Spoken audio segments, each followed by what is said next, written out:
one of the most annoying things as a trader is when you get the right read on price, you carry out your higher time frame analysis, you understand points of liquidity, you enter a trade, and then you get stopped out before the move happens, and you're just sat there watching price run to your take profit. It can be very demoralizing, and it can affect how you feel as a trader. So what we want to do is stop that from happening. And one of the big parts of this is really understanding supply and demand and where those zones sit in the market that will get protected, and understanding fundamentally why they get protected. If you can start to master this and apply it onto your charts in combination with other trading concepts that I've also talked about, then you will become a much better trader. So we're just going to spend some time running through GBP, NZD and looking at this. We'll cover a bit of theory, then we'll come back and spend the majority of time just running through examples and showing you how you could have entered or exit trades to generate profit. So starting with some theory, what are supply and demand zones? So quite simply, they're areas on the charts where you can visually see institutions accumulating positions. So all that means is that if you think about something like a forex market, these highly liquid markets like GBP, NZD, or any of the markets that we trade, big currency markets, in order to move these markets, you need big actors that are transacting huge volumes. But in order for those actors, let's call them, or institutions, to distribute their positions, they first need to fill large orders. So these are points on the chart where you can see, a lot of the time it's like manipulation, but essentially it can be some like consolidation or gaps in price, for example, where liquidity builds, where these institutions can essentially fill orders before a move actually happens. And if you think about that as a concept, if these institutions are filling large positions at these areas of supply or demand, they then want to protect them. So what our job as a retail trader really is spotting them, understanding how they're built and why they're built, and then placing trades from or around those zones so that we can ride the same moves that are going to happen off the back of institutional movement in the markets. So that's sort of what we're doing with supply and demand zones. A supply zone, very simply, is where selling pressure overwhelms buying pressure. A demand zone is where buying pressure overwhelms selling pressure. And they come in different forms, which we're going to cover in a second. But you can see each of these zones that I've marked here represents supply at one stage and then demand. And this is obviously a bullish example, but if you were looking at a bearish example, it would then flip. And what is demand would then become supply. So you see here we have a buy candle, which creates sell pressure. So this is the formation of a supply zone, whereby we see selling pressure overwhelming buying pressure. So you have buys coming into the market, then sells. So for this supply zone to hold, you would then basically place a trade from the entry of that zone, covering the top of the supply zone. So as price comes in, it then would be expected to continue lower. In this particular example, what happens is that we see price initially start to respect supply in this area, this buy to sell. But instead what happens is we then get selling pressure, and buying pressure. So buying pressure overwhelming sells. So instead of respecting this initial supply zone, we get a shift. Price then retraces into this zone. And this is an order block, and we'll cover this in a bit more detail, but it is the last sell candle before the buy pressure. So institutions are accumulating orders at this level here. They're entering as much of their position as they can. Price then moves in a bullish direction. You get your first demand zone, which is the order block. Then price retraces, it tags the order block. So institutions will often accumulate orders. The move will start to happen. Then price will come back to mitigate the same level so they can fill more orders before the actual move in the market takes place. Then we get this strong buy candle, and we get an imbalance between two candles, candle 1 and candle 2. And this creates a fair value gap. So this is essentially a gap in price when you get aggressive movement in price in one direction. So this is bullish momentum in the market, leaving an imbalance between two candles known as a fair value gap. Bear in mind, guys, I have dedicated videos on order blocks, fair value gaps, and what I go on to explain breaker blocks in isolation. So don't feel like you're getting overwhelmed at this stage. Then what we see is that price eventually closes above the old supply zone. So initially, if we just ignore everything that happens from this point onwards, initially this is the last buy to sell in the market. So what we're expecting is price to come in and then continue lower. But that doesn't happen. Instead, price trades straight through this old supply in the market. And what this then becomes is a demand zone, a new demand zone. And in this particular case, this is called a breaker block or a flip zone. So this is then where price is closed above this old area of supply, flipping it, that's why it's called a flip zone, into demand. So there are several areas here that we could take trades from. Initially, a supply zone, which we would have lost a trade on because it ultimately got disrespected. Then a bullish demand zone, a bullish order block, which we could have taken a trade from. In future, we now have a bullish fair value gap, which we can take a trade from. And we also have a bullish breaker block, a supply to demand flip that we can take a trade from. So these are the different sort of types of demand. In reverse, they become supply in the market. So the types of supply and demand zones that we're going to talk about right now are order blocks, breaker blocks or flip zones, and fair value gaps, FVGs. Now, something I just want to call out as well. Supply and demand zones are not the same thing as support and resistance zones. You see that the terminology, like supply and demand zones, are areas of support on your chart, essentially. But what support and resistance also means is areas of liquidity. So I've got a separate video on support and resistance zones, but these most often are old highs and old lows. So we'll talk more about higher time frame bias and candle ranges, but when price is liquidating certain highs and lows on a chart, those areas in themselves can become areas of support and resistance. When we're talking specifically about supply and demand zones, we're talking about trade zones that you can trade from. So often they in themselves have an element of confirmation, because for them to form, they need to confirm in, the structure of those zones needs to confirm. Whereas support can come at the, formation of an old low, for example. So price might be trading, it might look like it's breaking out in a bearish direction, but actually it's going to reverse and turn bullish. What supply and demand zones give you is that actual structure to trade from. So these are two different things, and not to get confused between. So for the purposes of today, we're talking about supply and demand. How to identify them? This is going to be a lot easier when we jump onto the charts, to be honest, but just think very much or get into your head this concept of demand being sell pressure that turns into buy pressure, and supply being buy pressure that turns into sell pressure. So the purpose of this is institutions driving the price higher and attracting new entrants into the market that think price is going to go in this direction, then selling aggressively against them. Then the concept being that we want to ride then the mitigation or the retest of this zone to go lower. So that's the thinking that you need to go into as we head into the next section of this video. Final thing to say before we do is supply and demand zones are confirmed with candle closures.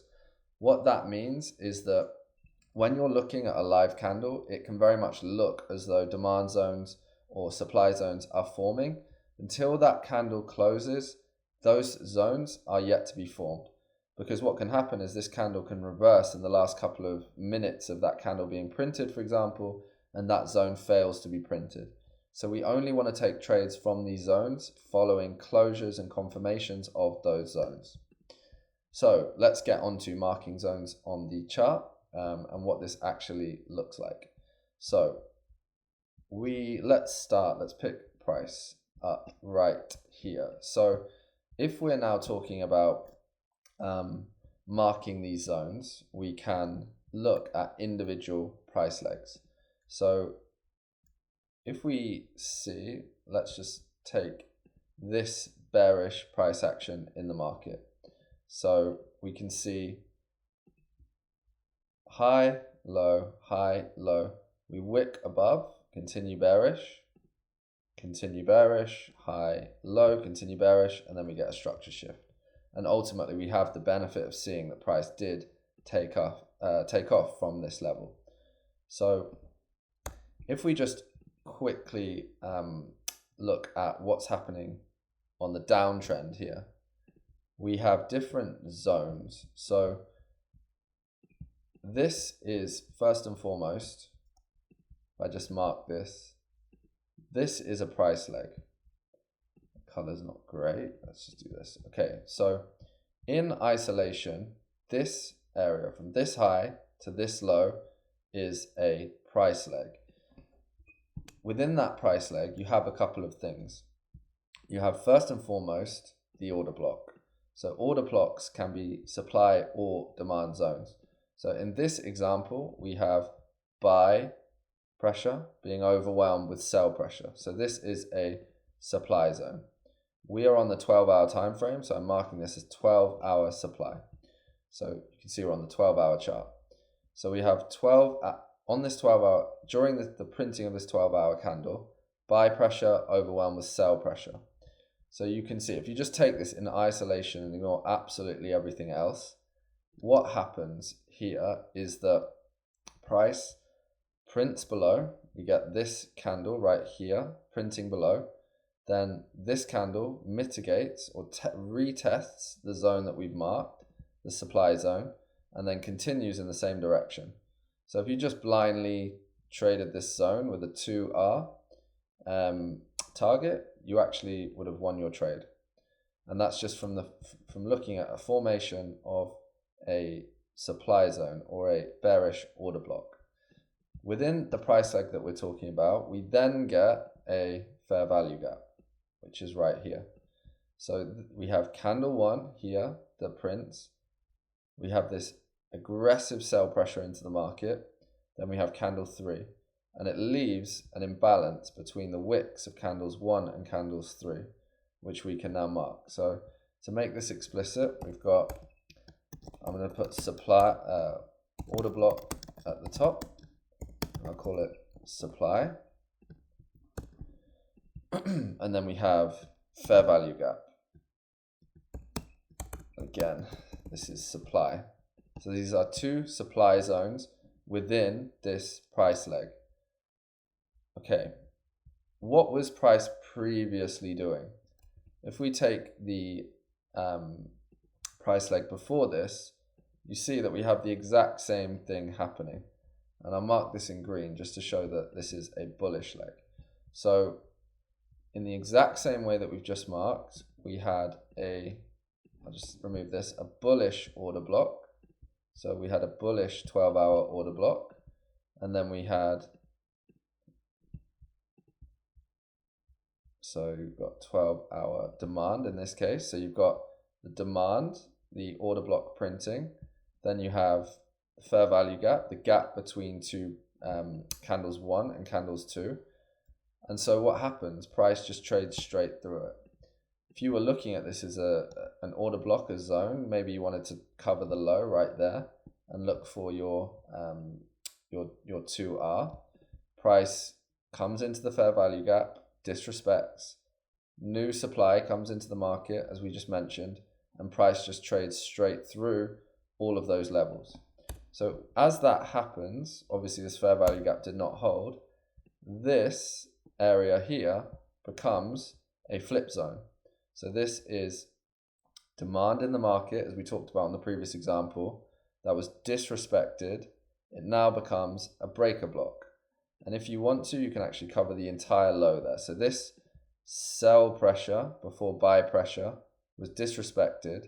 So this just now becomes more supply in the market. And we're going to call this a breaker. This might look a bit messy. I'll bring it over slightly so you can see. So you've got different zones here that are forming.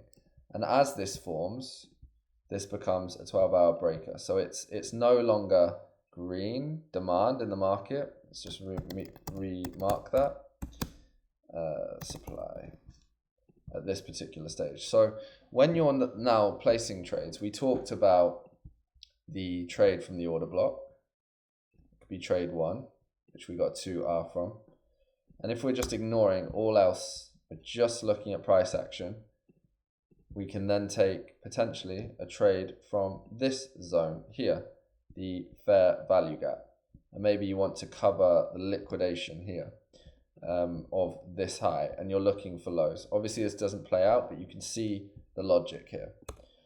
Or maybe you want to take a trade from the breaker block itself, knowing that this was an old area of demand that's flipped to supply, and you want to target again a 2R. That would have actually played out. You can see it just does tag you in and then continue lower. Okay, so this is purely just theory right now. But those are the different types of zones that we're talking about. And then what ends up happening here is that you have this price leg that was created. So we do trade back into internal range liquidity, which is the fair value gap.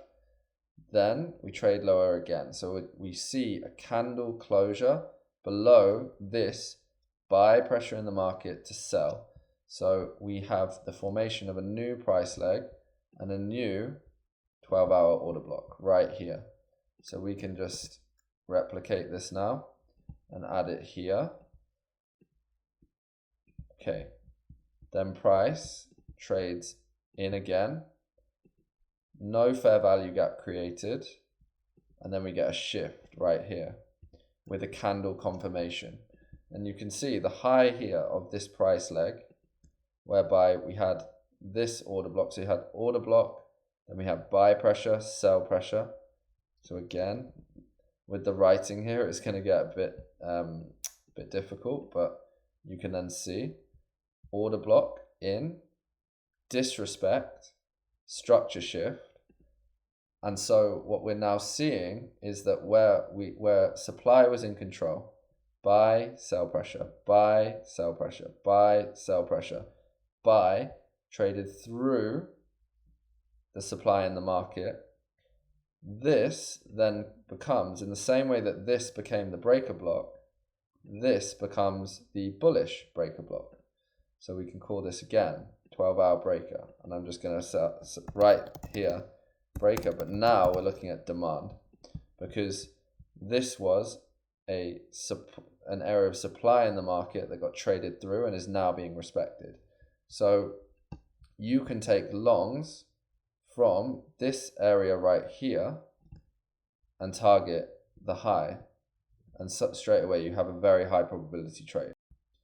What's also interesting here is if you analyze what actually happens at this shift, this flip in the market, is that when this candle right here closes above this breaker block, confirming the breaker block, you'll see that there is no order block in this leg created. However, there is also an order block right here. So this structure shift also becomes your 12-hour order block. So we'll just use again this zone as our order block, this whole candle right here, and I'll drag it right across so it becomes very clear to see.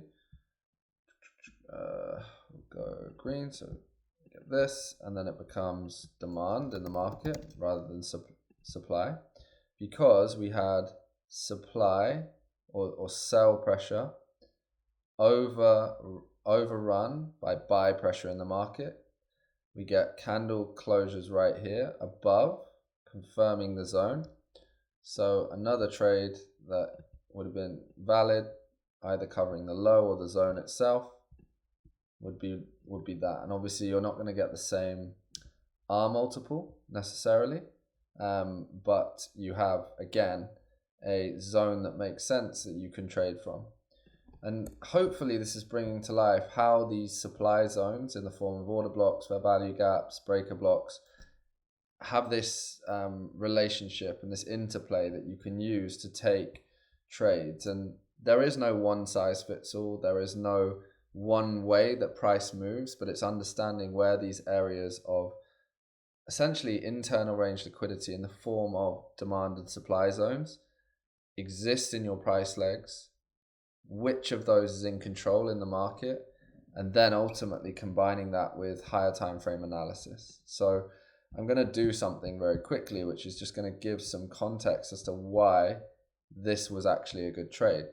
So I'm going to overlay here the 2-week time frame onto this chart. And this is not super clean because this, actually, even before I go into this, I think like for anyone new to my videos, you'll see that I'm very, everything I do is about trading candle ranges. So you can see what I'm looking at here is we're on the 12-hour chart and I'm overlaying in this box the price action from higher time frame candles. So this candle right here closes or trades above this candle's range and closes. So you've got the low of the candle, opening of the candle, close of the candle, high of the candle in that area. So it was in fact a sweep of this high. So price traded up and closed inside this candle's range. And then it starts or continues its bearish descent. So this is why this order block right here, the supply zone, was a good trade. Then once we get to this low here, we see that price is diving below the previous 2 weekly candles low at this point here. Then we get the shift that we talked about and this new area of demand entering the market. But what we also get at this point right here is the close of the 2-week candle. And what tends to happen and what tends to move price is price seeking or basically being attracted to areas of liquidity in the market. So we can just redraw this on. We're getting price dig below this 2-week low, shifting, whereby sell pressure in the market is starting to falter. It's not sustaining. New demand below this level, following this buy pressure in the market, steps in. New demand zones being created in the form of a breaker block and an order block. And ultimately, what is then happening is if there's not enough sell pressure in the market to sustain bearish price action below this low, then the most logical target is the high of this candle. And I have separate videos that are dedicated specifically to this type of candle range trading. But that then means that you're placing a high probability trade. So whether you want to take the order block, the breaker block, it is personal preference. If you want to cover the low, not only can you target this high, but you can also target this high because higher time frame candles are in favor of your trade. And so then with a bit of patience and discipline, and you can continue to potentially even trade this if you're looking at lower time frames, but this swing position in the market is a 3R plus trade, which you can take, and you can take this time and time again in the market by just understanding where are supply and demand zones in the market, what is in control, is it supply or is it demand, understanding how to mark those levels in the market so that you're covering them effectively with your stop loss, and then identifying from a higher time frame perspective where the target actually is for price. And if you know those three things, you can start to become a very, very effective trader. In terms of just finishing off the theory here, when you're talking about supply and demand, there's often this question around, is a fresh zone, meaning that it's yet to be tested or mitigated, better than a zone that is tested, that has actually been mitigated? So for example, we have this level of supply right here.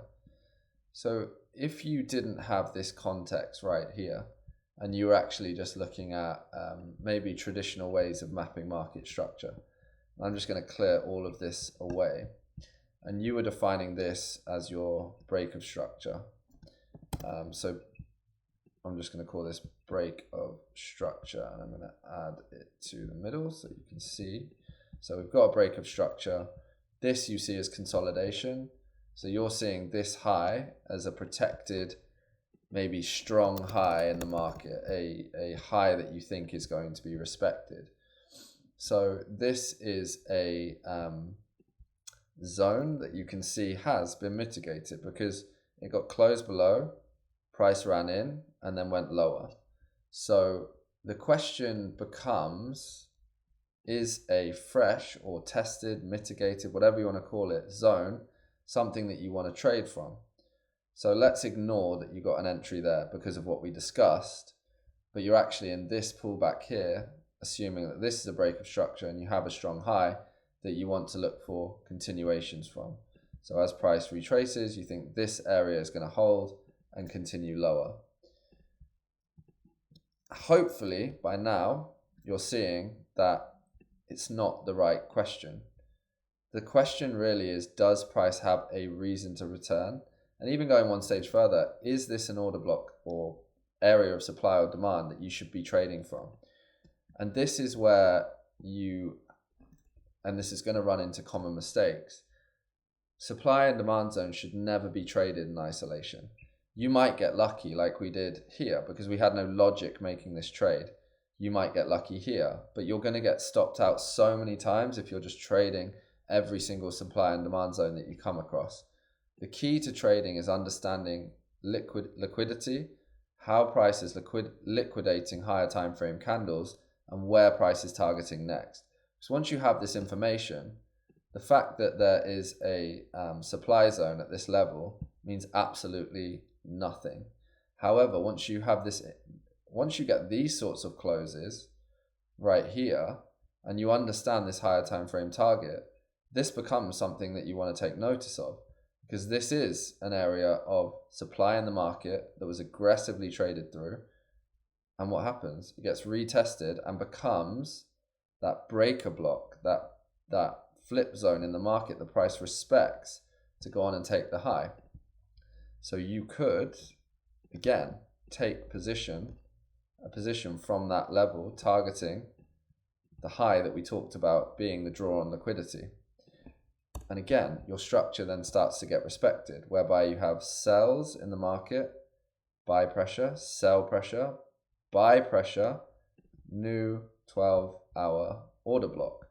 You can see how this then, the story continues, and we can just start to trade these levels always in association with higher time frame bias.